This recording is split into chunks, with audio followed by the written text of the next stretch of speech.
Welcome back, Saints Nation, for game number 2 between the University of Waterloo versus St. Clair College. St. Clair took game number 1 in actually a surprisingly rather convincing fashion, but now with a little bit of a side switch, with the University of Waterloo going to be taking the blue side instead of red.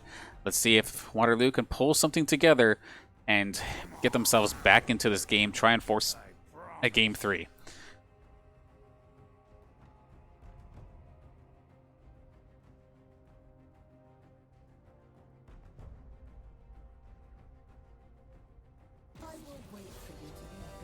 Looking at the bands to start things off. So the Olaf band going to be the same here, but we're going to see Galio actually taken away there. Quad Daddy played that last time, so interesting that they're just going to ban it away. Because I don't think Frez plays that champion. And the Anivia, okay, we know that Frez plays that champion.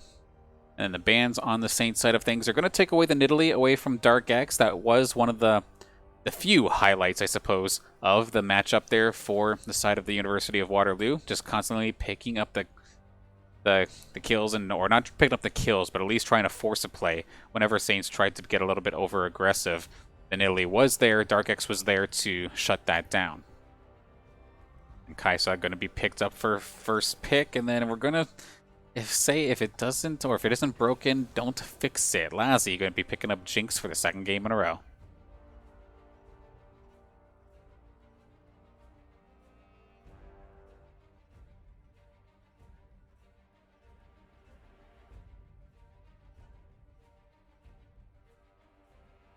Active Force gets his new again for the jungle moving forward into this second game. However, Udyr was let through. Dark X going to pick that up instantly.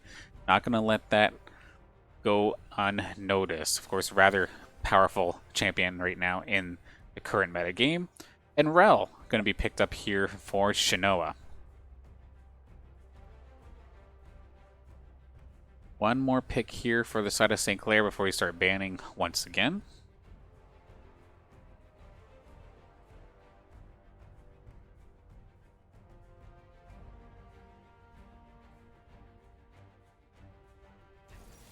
And they're going to pair up Lazzy's Jinx with Miensfo's Alistar. I mean, it isn't the Leona, but it can kind of fill a very similar role in terms of engaging, in terms of keeping Lazzy safe and peeling. It's a very fantastic champion to do so. So that with the bot lane secured on both ends, it's now up to dealing with the mid and top lanes for both sides. And they're going to start targeting that champion pool right away. Orianna getting taken away here from Quatch Daddy. And then they're actually going to ban the Kiana, so I know Frez is absolutely popping off for himself right now, knowing that his Kiana got banned.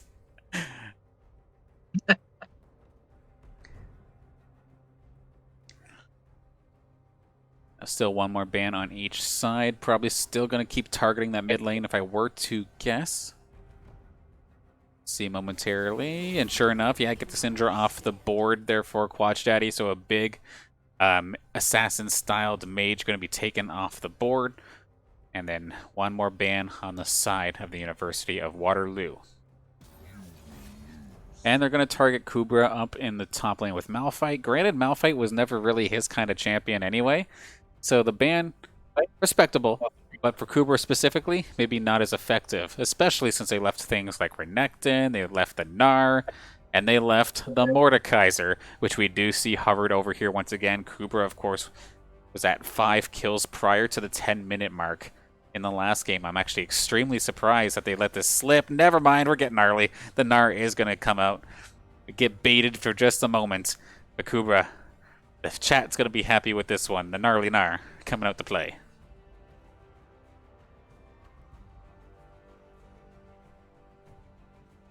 This would be a classic pick if I see it go through. I have not seen a Kennen get played in a good while here in any sort of competitive setting. Not that he's bad, but it's just not picked very often. And be still my heart, they switched it over to Gator. So at least it's a Gator. As a Gator fan, I am a-okay with this. But I would have liked to see a Kennen too. Why you do this? One more pick on this side of University of Waterloo now. I think they still need their mid laner. And then what's going to be rough here for Waterloo is then Frez gets to see which mid laner they pick and then try to counter it as best as possible. pretty standard. Going to pick the Twisted Fate. However, if there's a matchup I know Frez knows, it's going up against the Twisted Fate. So what kind of character, what kind of champion does he want to pair up against the TF?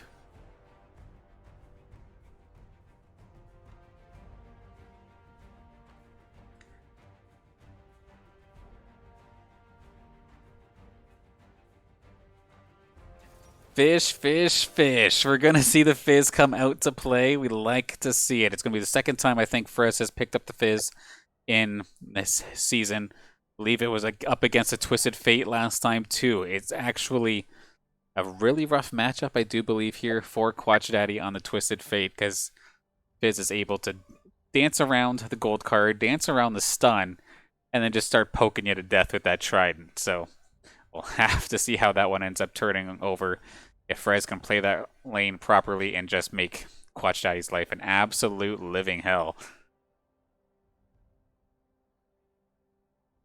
But I mean, a pretty standard comp on the side of the University of Waterloo as well.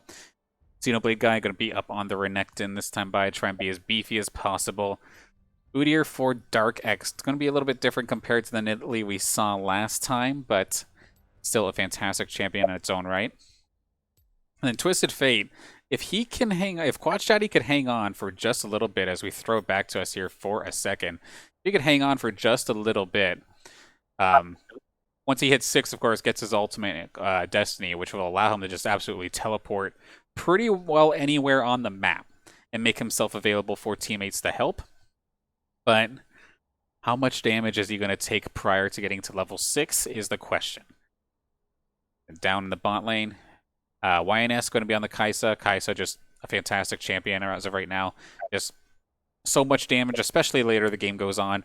And Rel, playmaker, tanky, very slow at times, but a solid engager, solid protector in her own right. But I'm definitely looking forward to this match. We have a couple moments here to just digest these champion pools, and right now, I can't believe that I would have put St. Clair as the underdogs and then watched game number 1 happen the way it did. You're talking to me about in the break about worried about putting your foot in your mouth. Well, it's A-okay. I do this constantly. Sometimes we make predictions and it's completely wrong, but I say time and time again on the stream here, hey, I am A-okay with being wrong. By all means, fire away. If you want to laugh at me in the chat after the fact, that's A-okay as well. By all means. At the end of the day, we're having fun here with the broadcasts and watching our teams play. They're playing competitive, but we're going to see what they can do, of course, and enjoy ourselves while we're at it. Yeah, that sounds like a plan. Is there anything that you're looking forward to looking at these champion pools for this second matchup? Well, I feel that maybe Waterloo is being very cautious after the way St. Clair handled the first match. I think that St. Clair might be maybe a little bit overconfident right now. But we'll have to wait and see, because I think that Waterloo, maybe was checking out and seeing what St. Clair was going to bring that first match so that they could make a good run for the second.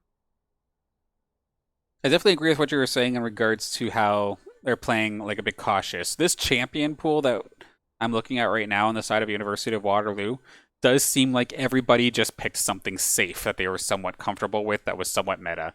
It may not be what their favorite champions are, but it's like, hey, we're supposed to win this, so let's pick champions that are supposed to win. Which, depending on comfort level, it could still be a little bit awkward down the road. Meanwhile, on the Saints side of things, it seems like everybody right now has a comfort champion that is also extremely strong. And yes, I like the Fizz. One, because of the TF matchup, it's probably a good matchup for the Fizz. But it is also, similar to what you said, this is a flex pick if I ever see it. Like, you want a style, you go Fizz. And we're going to see that here going into game number 2 momentarily. It's just going to be loading up in the background for just a couple moments here before we hop into the game. But it's looking like a fun one. Personally, I want to see the Warriors fight back here. Waterloo, we couldn't really see them even feel like get anything started in game 1. So hopefully, similar to what you said before, game 1 was the warm-up. and they can come back swinging here for game 2. But I'm very worried about that mid lane. Yeah, that's true. Mid lane might be a bit of a problem.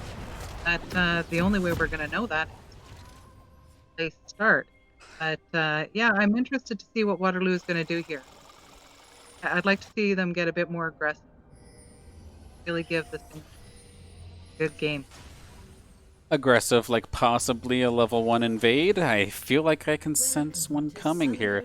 Last time, I had asked you if you thought that there was one going to show up, and you're saying, well, it depends on what the Saints are going to do. Then they're going to pick the same style, but we can see right here, they're just going completely into it. But right now, Kubra did spot it out, drops the ward, so Saints know that the University of Waterloo are in their jungle. The little boomerang there coming out from Kubra to just stop the backs. But everyone from the Saints are going to run away. The aggressive attempt here coming out from the University of Waterloo actually ends up getting absolutely nothing, but also no harm was really done either. So no harm, no foul.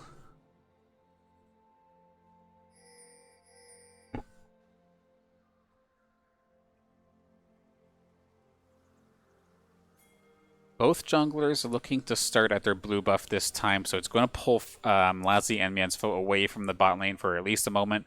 We did see during game number 1, YNS and Shinoa did hit level 2 first, which is of course basically the go button to go get aggressive onto your opponents while they're still level 1. But even though they hit 2, they weren't really able to really muster anything off of it. And pretty shortly after that, it got to the point where the Saints were just absolutely on top of them in that bot lane.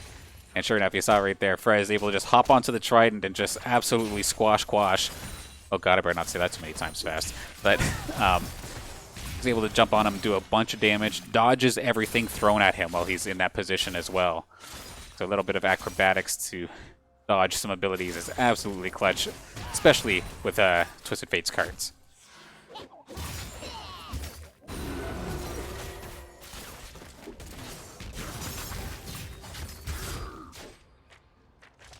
Yeah, up in the top lane, I feel like Kubra might get beat up at least a little bit early, but we'll be able to fight back just fine with a couple additional levels, especially if you could stay even here with Xenoblade Guy on the Renekton. Just farm up from afar and then poke him down when you can. Meanwhile, down the bot lane, level 2 hits for both teams, but no aggression really going to be going down. Active Force has to be very careful. He goes actually into the jungle of the University of Waterloo and steals the buff, and he's going to be escorted away here by Lassie and Miansfo. So nicely done there from Active Force and nicely done there from the bot lane of St. Clair to give him that extra backup. Frez is taking a little bit of additional damage here. All these minions just pounding away on him at the same time, forced to pop the potion and get back to the mid lane under his turret. Oh, Dark X wanted to steal a buff back, but he walks right into Active Force. Active Force doesn't have that much damage, however. We do see Dark X on the Udyr. He's going to be able to get first blood after Active Force gets a little bit overconfident with his early game brawling, which Nunu is not known for at all. Lassie getting jumped on, has no mana either, but not going to be forced to blow the flash, nearly getting Shinoa actually after Shinoa went too close to the turret and shot him and took a big chunk of damage, as of course he was only level 3 at the time. You cannot tank a turret very well at that level. And with Miansfo returned, could possibly maybe get a jump. And Dark X just being an absolute nuisance here to Active Force actually, now adds his red buff. And it's going to be Xenoblade Guy coming in, flash stun. A little bit of a back and forth. Quatch Daddy is here ready with the gold card as well. Active Force going to go down for the second time. Stun coming out onto Kubra. Going to hang on. Not quite. Oh dear. The Udyr coming out here from Dark X is already loaded up with 3 kills. If the Saints aren't careful, that could snowball out of control. Yeah, this is what I was a bit afraid of this time, Dan. Definitely makes sense. I mean, the Udyr got let through, and Dark X just knows that's a good champion nowadays. I can pilot this to a decent level, and then just everything has been going in his favor right now. Found Active Force earlier. Active Force was ready to fight, and he probably shouldn't have. However, this is the kind of fight that Active Force wants to see. Down here with the bot lane here with YNS, but Shinoa is going to blow up Lassie before Lassie can get the finishing blow onto YNS, so not going to be credited for the kill. Actiforce is going to at least get himself back onto the board, but only one of those assists are going to go over to Lazi, as he did not get any damage onto the rail, onto Shinoa. So by trying to feed that kill over to Lazi, he ends up going down once again. And just getting the one assist compared to maybe getting himself a second if he just did one hit and kind of ran for the hills.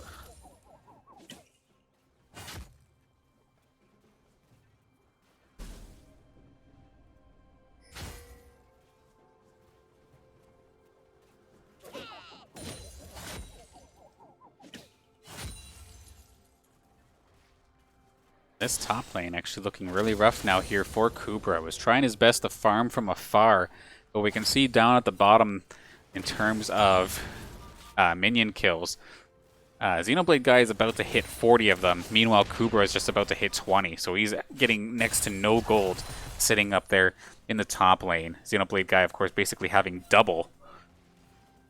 And that is going to translate well when it comes to additional fights later down the road.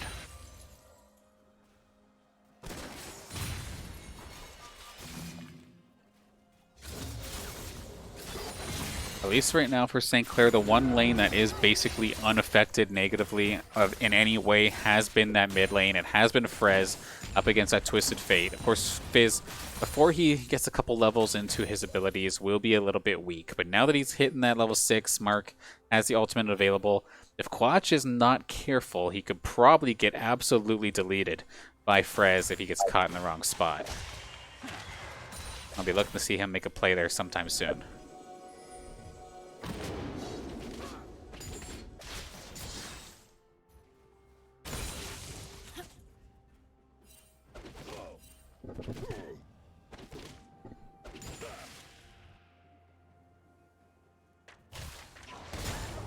This is what I'm talking about. Here comes the bunny. Takes care of Quatch down the half HP. Frez has the burning on him from that W. Oh, he flashed into the gold card. Flash gets wasted away. Unfortunately there for Frez, not going to be able to get the finishing blow. Basically using all of his resources to get that, but at least he gets out of dodge prior to Dark X and Shinoa finding their way towards the mid lane. But now Dragon is on the menu. Frez doesn't have his ultimate for a good while here. Does Saints want to even try to contest this? I don't think they do. They're going to probably just hand this over to Dark X. Let the University of Waterloo take that first dragon and look to maybe catch up a little bit later.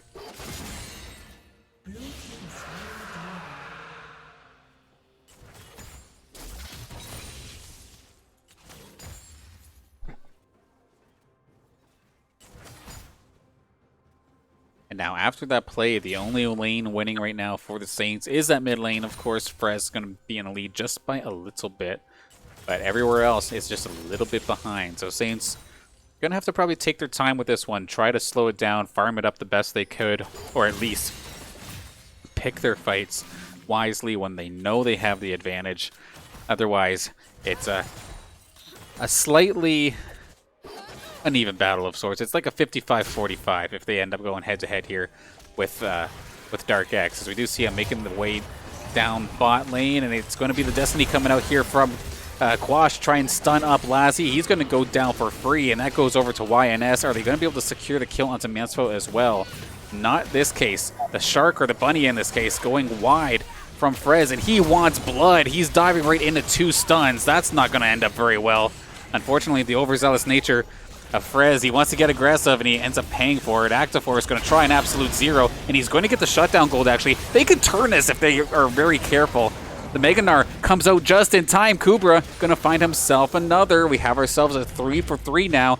Unfortunately there for Kubra, rather, not going to be able to get the hit he needs onto YNS. It's okay, considering how messy that was down bot. They went even, which, I guess, best case scenario, but still, he also left Xenoblade guy all the way up in this top lane all by himself for a long time, doing a bunch of damage to that top turret, and little things like that are why we see this 3,000 gold lead right now here for the side of the University of Waterloo, taking their first lead in the series and looking to keep on extending it. Xenoblade guy going to find Active Force right away, and Dark X is right here as a teleport as well. Active Force has to get out of dodge, but the stun coming out here from Dark X is going to slow down Active Force at least a second, but then with the help of Kubra, going to be able to get out of dodge. Active Force going to hang on. No flash now, but still hangs on to his life. And now they're going to look to try and turn this here. Dark X trying to get out if he can, but there's still a decent amount of damage coming out here from the Gnar of Kubra. Going to get stunned up, however. Xenoblade guy no longer has his ultimate, but still going to try and pressure them away for at least a moment. Now Frez looking to headhunt. He might be able to get it done. One more shot. He is going to get the kill on Dark X, so it's a good start. A huge bunny attack here coming out here from Frez as well. Get that one over to him. Double kill to Frez. Get the fish fed. That skin keeps baiting me, because normally you throw that out, that's a shark that pops out, but for this skin specifically, it's a little Easter bunny. The fiercest Easter bunny that you will probably ever see.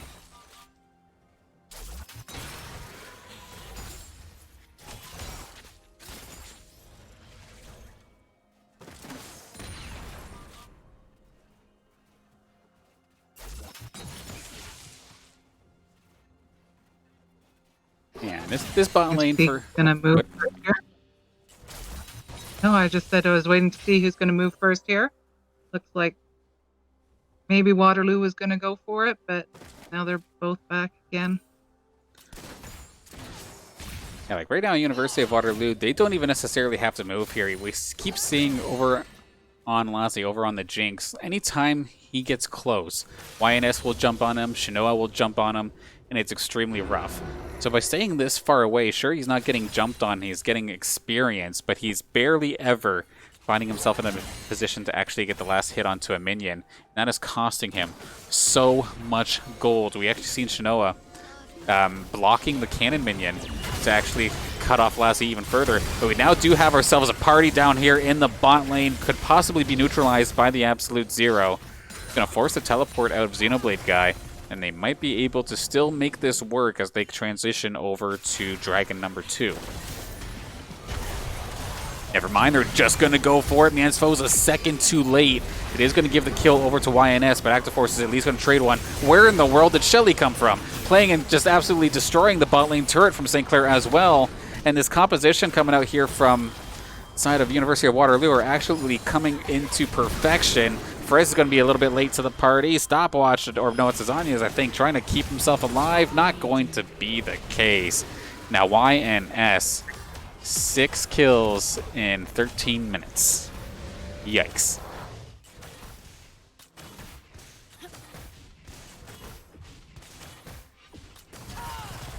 University of Waterloo completely flipping this game on its head compared to game number 1. Eileen, you might have been onto something when you're saying game 1 was just the warm-up, because it's really starting to seem that way right now with the way this Waterloo team is playing.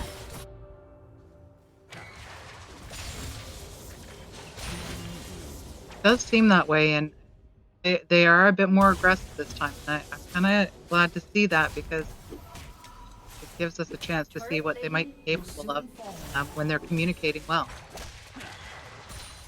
Absolutely. From the other esports titles and everything too, it's like I knew this Waterloo's team is actually solid. I know it's a good group, so that first game did seem kind of odd to see them go down as much as possible. We didn't get to see them to their full potential, like you were saying. This one is looking at least a little bit closer, and I feel like there's still a little bit of additional room for plays to be made, as we do see the... Oh, they were thinking about maybe chasing Lassie down, but Mansfo's presence is going to deter that for at least a moment.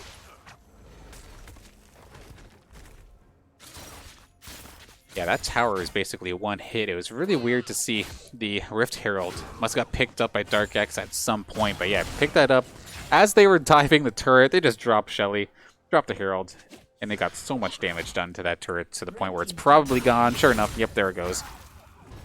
And now, another thing too that we didn't mention earlier, but that second dragon did go down into the favor of University of Waterloo as well. So fantastic start objectively in terms of strategy and eliminations as well. Granted, there's a couple kills on the side of St. Clair, but if I take a look at it, make sure you got the 2 kills on the Frez, so that's fantastic. But compared to game number 1, Lassie is definitely going to be behind. 0 kills, 2 assists compared to 6 kills and 3 assists on the side of Waterloo. And then the other kills that have happened so far for the Saints, it's been on their support and their jungler, the ones who are supposed to be the playmakers, but maybe not so much the damage dealers. So the gold is a little bit lopsided in regards to where they want that gold to be. And look at Waterloo. They're just completely comfortable invading the jungle like it's nobody's business, chasing Actiforce right out of it, forcing him to not get any more gold. We're going to see Xenoblade Guy dive on in, but we're going to see a possible fight back here from Kubra. He's going to go down before he even has the opportunity to hop into Mega Gnar form, so it's going to be quite unoptimal for him there. Ozzy with the rockets are able to do a decent amount of AoE damage, but he's so weak that he's not going to be able to do really anything. Saints absolutely melt. Frez is the only one left alive, was not able to get to that top fight anywhere near in time, considering how fast the Saints just popped.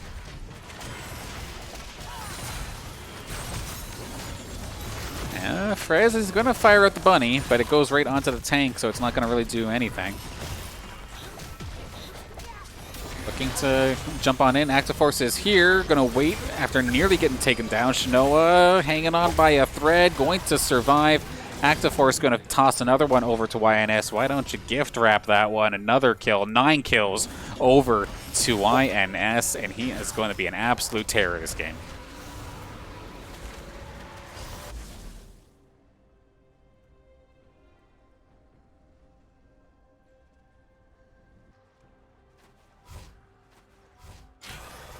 Saying during the champ select, Eileen, that you're worried about overconfidence coming out here for the St. Clair squad.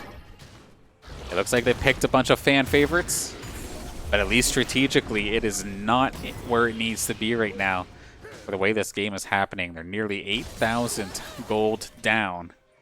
And we know they want to make the plays, but they just don't have the damage to do it, and it's really putting them behind. I'm not sure how they can get back into this game. Yeah, I think that Waterloo was able to successfully lull the Saints into a sense of confidence that maybe just, they should have been a bit more cautious, like Waterloo was on the second one. But I don't know, it's good to see Waterloo come this way, but it's really worrying for me about the Saints because I just expected them to bounce back a little bit more after the first hit, and they just seem to have been spiraling and continuing to not flip back. Maybe they'll pull it up again. Absolutely. In theory, there's still some time for something to happen, but they are going to have to really draw this one out, because I feel like they have to get Frez fed, they have to get Lazi fed, they have to at least get to a point where Miensfo, Kubra, and Actiforce just don't pop on the sight of YNS's appearance. And we're going to see another tower go down. Hello, Shelly. Headbutt takes care of that turret like it's nobody's business. Can he find another one, or can Saints burst it down in time? Not going to be the case, so big damage going on to that second turret as well. Just about half the health on that turret gone, just from the headbutt alone. So big damage coming out here for the University of Waterloo. And then I'll give Waterloo credit as they go for this third dragon here, which is probably going to go uncontested. But like Saints picked their fan favorites, which are definitely stylish champions. Meanwhile, side of the University of Waterloo, like I was saying before, whether they like the champion or not, they just picked solid champions and they know how to work them. And because it's not flashy plays that they're doing here. It's not like super sick stuff that's going to get you on Reddit or anything like that. It's just standard League of Legends play, and they're doing it to a T.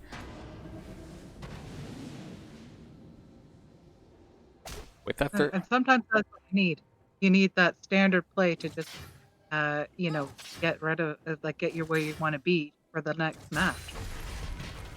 Absolutely. There's a reason why we call certain champions like meta champions, because they're deemed to be the best in slot for their role, or one of the best characters that you can pick for your certain roles.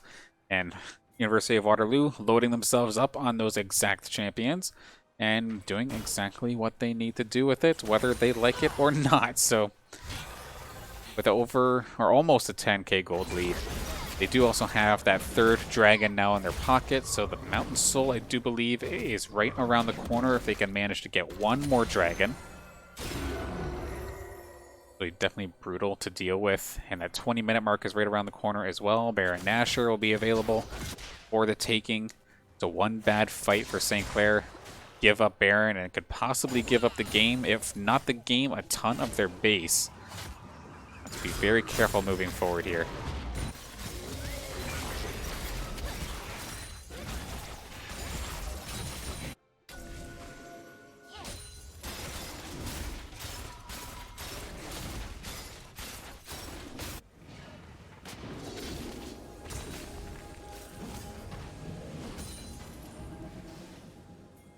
And I do like the fact that the University of Waterloo cleared out the Baron pit, so there's no vision on it. So even if like Saints are kind of back farming, in theory, if they all disappear off the map and they can look towards that Baron pit where they want to try and burst it down, or even just bait the fact like, oh yeah, we're definitely doing Baron. You want to come stop us, right?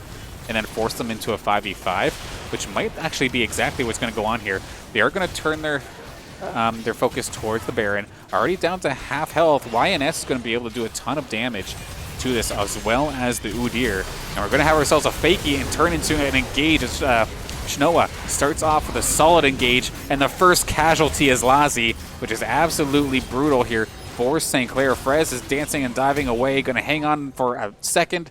But guess what? The fish gets eaten by the gator, and it's going to be Baron Nashor going over to the University of Waterloo as well. Just every single fight just has me questioning right now here for St. Clair. How do they get back into this? And I don't know how they do it.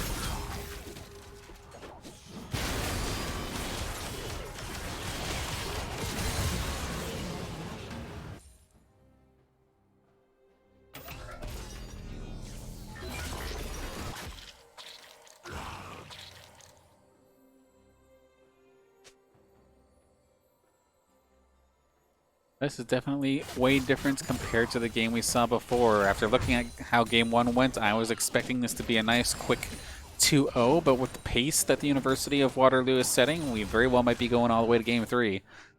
And it is quite the lead right now, looking like 12,000 right now in the favor. Don't quick math me, I I suffer.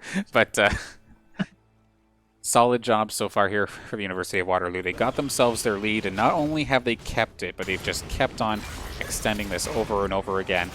After Lazi had such a solid performance on the Jinx, he is absolutely getting rocked this game here.